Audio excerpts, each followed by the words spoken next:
یوسف ابن تاشفین بھی ان حکمرانوں میں سے ہیں جن کی زندگی کا مقصود و منتہا اسلام کی سربلندی کے سوا کچھ نہ تھا۔ وہ جماعت مرابطین کے تیسرے مرد ہیں جو اندلس کے تخت پر بیٹھے۔ ان کا تعلق 5ویں صدی ہجری سے ہے۔ مرابطین کی تحریک اسلامی تاریخ کی بہت بڑی تحریک ہے۔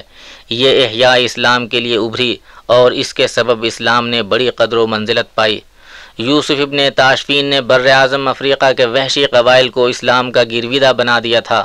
انہوں نے ایک ایک بربر قبیلے کا رخ کیا اور ایک ایک صحرا میں پہنچے۔ وہ دوسرے موسی بن نصیر ثابت ہوئے۔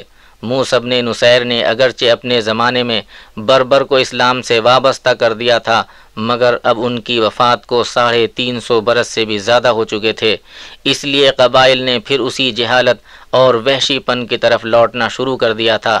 اس لیے یوسف ابن تاشفین کو احیاء اسلام کے لیے جد و جہد کرنا پڑی۔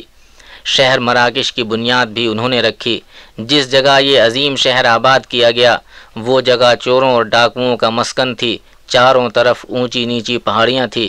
مراکش میں حکام اور فوج کے لیے شاندار عمارتیں تعمیر کرائیں۔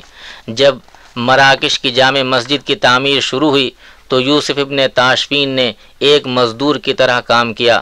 وہ کبھی اینٹیں اٹھاتے، کبھی مٹی لاتے۔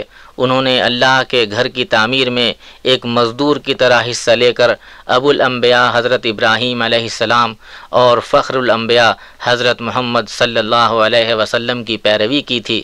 مراکش تعمیر کرنے کے بعد جب یوسف ابن تاشفین نے نئی فوجیں بھرتی کی اور نئی علاقوں میں اسلام پھیلانے کے لیے نکل گئے، اس وقت ان کے ساتھ 1,00,000 سپاہی تھے۔ یہ وہ دور تھا کہ عیسائی حکمران اندلس کے مسلمانوں پر تباہیاں نازل کر رہے تھے۔ مشرقی اندلس کے بہت سے حصوں کو انہوں نے تباہ و برباد کر دیا تھا۔ بے شمار مسلمانوں کا قتل عام کیا، عورتوں کو باندیاں بنا لیا۔ قرطبہ کے حاکم نے مراکش ایک وفد بھیجا اور یوسف ابن تاشفین سے مدد کی درخواست کی۔ قرطبہ کے وفد نے وہاں کے حالات اور عیسائیوں کے مظالم کی داستان سنائی تو یوسف ابن تاشفین رونے لگے اور وفد سے کہا، اس وقت آپ لوٹ جائیے، لیکن یقین رکھیے کہ ہم آپ کی مدد کو ضرور آئیں گے۔ یوسف ابن تاشفین نے جنگ کی بھرپور تیاری کی اور ایک بار پھر بربر کا کارواں اندلس کی طرف چلا۔ یہ 15 ربیع الاول سن 479 ہجری تھی جب طارق ابن زیاد کے قبیلے کا ایک فرما روا اور مرد مجاہد اثر نو اندلس کو فتح کرنے کے لیے جزیرہ الخضرا پر اترا۔